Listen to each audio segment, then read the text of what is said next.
The first thing to know about benching is how to set up. Your hand placement on the bar is going to dictate what muscles are being focused on while you bench. The closer the hand placement, the more triceps are used in benching. The wider the placement, the more the chest is emphasized in the press. Most powerlifters place their middle finger or index finger on the ring of the bar. This creates a balance between chest and tricep exertion while decreasing the overall bar movement in the press. The next step in the setup is how to lay down on the bench. In powerlifting, the most common form is the J-curve bench press, where the body is arched in order to decrease the distance the bar has to move during the press. There are many ways to set up your arc, but the main point is to get your butt and head as close together as possible on the bench, so as to raise your chest up. Pinching your shoulder blades will also help with this. Keep in mind that for a competitive bench, your head, shoulders, and butt have to stay in contact with the bench the whole time, as well as your feet staying flat on the floor. Your eyes should be right under the bar when it's on the rack. Next is to start the lift. The bar rack height should be slightly lower than where it is when your arms are fully extended. You do not want the rack height so low that you have to bench it into position.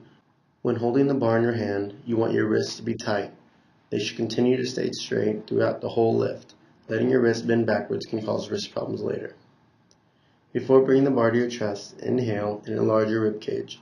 Bring the bar down to your chest and slightly touch your chest, just below your nipple line. Benching too high can result in shoulder injuries. Touching right below your nipples will allow you to be the most explosive. It will also most likely be the highest part of your arc. Also, the touch should be light on your chest, not a bouncing motion. Once the bar touches the chest, try to incorporate some leg drive in the motion of pushing the bar back up. This may take time to get used to, but as a beginner you can squeeze your butt together at the bottom in order to get some leg drive out of it. The bar should make a J motion from your chest to the top, so it's more of an up and back motion towards your head. The press ends once your arms are fully locked out. A great accessory exercise to help your bench press are dips. Dips focus on your triceps and will therefore undoubtedly help increase your bench press.